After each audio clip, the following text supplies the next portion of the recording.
concluimos la epístola a los Gálatas y hay algo que me encanta, que es lo que más destaca en esta epístola, y es la libertad, de que un cristiano es llamado a la libertad y de que una vez Cristo murió por nosotros, fuimos hechos libres, porque antes estábamos sujetos a esa ley, sujetos también al pecado.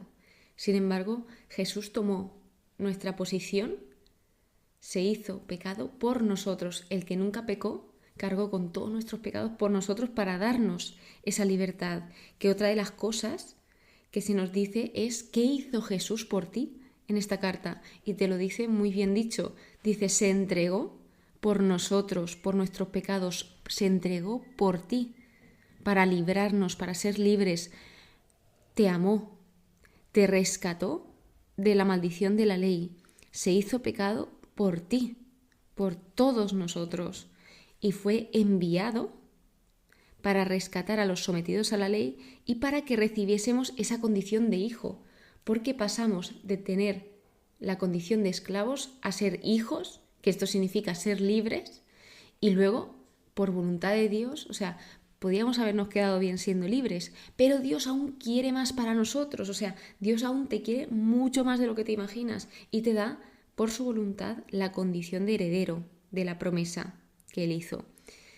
Otra de las cosas muy destacables es la escritura, la importancia de las escrituras que tanto San Pablo cita, y la cita en el momento preciso y correcto, porque aquí lo que hace es personificar las escrituras y se nos dice que la escritura, previendo que Dios justificaría a los gentiles por la fe, que esto se vio en Abraham, porque esto se le dijo a Abraham y se vio en Abraham cuando Abraham fue justificado por la fe, cuando Abraham creyó a Dios. Y justificado significa declarado justo en una relación correcta con Dios, perdonados y en la familia de Dios, y resulta en transformación por gracia.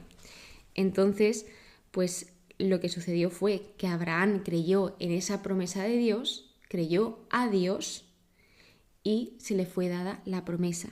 Entonces fue justificado por la fe, y esto pasó antes de que existiera la ley, 430 años antes. Por eso les hace ver a todas estas personas que estaban sometidas a la ley que Abraham, alguien a quien tanto admiraban, justamente fue justificado porque creyó, y él no estaba circuncidado en ese momento, que era otro tema conflictivo en esta carta, porque habían algunos maestros o algunos falsos apóstoles, o incluso que lo hacían con buena intención porque no tenían desconocimiento, que aquellos que se convertían en cristianos los obligaban a circuncidarse, y esto no era correcto, porque ya con el nuevo pacto no hacía falta la circuncisión.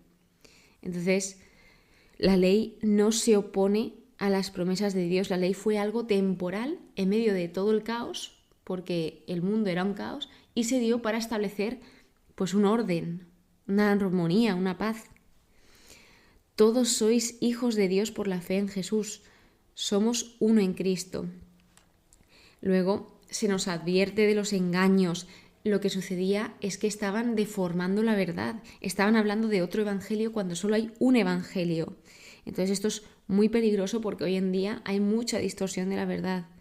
También advierte sobre, por ejemplo, cuando alguien es sorprendido pues haciendo algo erróneamente o pecando, que no solo le puede pasar al prójimo o al otro, sino que a ti también te puede pasar por muy buena relación que tengas con Dios. O sea, no podemos caer en la tentación de decir, como estoy tan bien con Dios y tengo una relación tan buena, la cultivo, pues no voy a caer en el pecado. Eso es mentira. O sea, todos somos humanos y todos podemos ser tentados y caer en la tentación. Así que llevemos cuidado con creernos que no vamos a caer por estar en cierto nivel de fe. ¿Qué nos muestra San Pablo? La importancia de buscar el favor de Dios, no de los hombres. También la importancia de salvaguardar la verdad, de no ceder a la mentira, de acordarse de los pobres, de la corrección fraterna, que es uno de los capítulos, diría, estrella en esta epístola a los Gálatas, porque lo que sucedía es que Pedro estaba siendo hipócrita. Entonces Pablo lo corrigió, pero fraternamente, con espíritu de mansedumbre. Y aquí se ve esa unidad en la diversidad, a que nos ayudemos mutuamente, a que todos fallamos, incluso Pedro. Fijaos, Pedro, el apóstol Pedro, qué importante fue y sigue siendo. Sin embargo, hasta el mismo apóstol fallaba y no pasa nada, o sea, somos humanos, no somos perfectos, nos caemos. Lo importante no es cuántas veces nos caemos, sino cuántas veces nos levantamos. Pablo nos decía que él murió a la ley para vivir para Dios. Nos destaca la palabra gracia. Yo ya no vivo, Cristo vive en mí. Otra de las cosas que sucedía es que los gálatas, aun habiendo conocido a Cristo, pues por esta distorsión de la verdad y por desviarse del camino, como que se volvieron a someter a esa esclavitud. Entonces Pablo les intentó abrir los ojos diciendo: ¿por qué, si habéis sido libres, queréis volver a ser esclavos? No tiene ningún sentido. Otra de las cosas muy bonitas es que Pablo aún se acuerda de cómo lo acogieron una vez que él fue, cómo lo recibieron, y es que lo recibieron y lo acogieron como si fuese el mismísimo Jesús. Y esto es un ejemplo de que ojalá nosotros, a cada persona que atendamos, que recibamos, que acojamos, la recibamos como si fuese Jesús, que la mirásemos y la tratásemos como si fuese pues el mismo Dios hecho hombre. La fe actúa por la caridad. La ley alcanza su plenitud en solo un precepto, que es: amarás al prójimo como a ti mismo. O sea, el resumen de la ley es el amor. Habla de vivir y seguir al espíritu, porque la carne es contraria al espíritu y el espíritu es contrario a la carne. Y habla de cuáles son las obras de la carne y cuáles son los 9 frutos del espíritu. Examinaros vosotros, cada cual lleva su propia carga. Es decir, en lugar de examinar al otro, primero examinémonos a nosotros, porque ya cada uno tiene bastante con lo suyo. Que nunca nos cansemos de obrar el bien, algo que se destaca muchísimo en este libro. Que cualquier oportunidad que tengamos la usemos para obrar el bien. Cosecharemos lo que sembremos. Y lo que cuenta no es estar circuncidado o no estar circuncidado, sino ser una nueva criatura. Aquí, pues el cómo he visto a Dios, y lo que más destaca de Dios es que Dios es libertad. Y Dios quiere que seamos libres. Y Dios es amor, es caridad. Dios, vemos cómo transforma vidas, cómo transforma esa vida de San Pablo, o sea, estas cartas que escribe. Porque también San Pablo en este caso habla de cómo era él antes de Cristo y cómo es él después de Cristo. O sea, toda la obra y todo el milagro que Dios ha hecho en él. Y esto la gente lo ve y alaba a Dios por esto, por esa transformación de Cristo, o sea, de Pablo en Cristo. Dios no mira la condición de los hombres. Cristo no está al servicio del pecado. No os engañéis, pues de Dios nadie se burla. Pues al final, con lo que me quedo es con esto de qué hizo Jesús por nosotros. Se entregó, nos amó, nos rescató.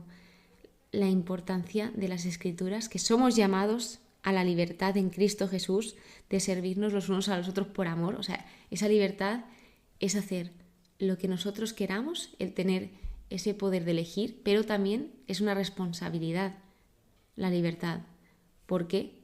Pues una cosa es ser libre y otra cosa es el libertinaje, que el libertinaje sería ser esclavo de tus deseos, de quiero esto, toma esto, quiero tal, sin pensar en esas consecuencias. Luego la corrección fraterna, el corregir con espíritu de mansedumbre, y por último, ese que no perdamos ninguna oportunidad para hacer el bien. Muchísimas gracias por estar aquí, muchísimas gracias por escucharme de todo corazón.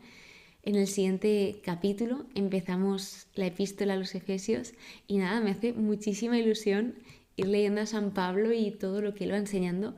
Este libro, la verdad, que es fácil de leer porque son muy pocos capítulos, pero sin embargo a la hora de estudiarlo me ha costado un poquito más porque es muy denso, es muy extenso su estudio, pero al final es lógico porque explica tantas cosas en solo 6 capítulos y nada.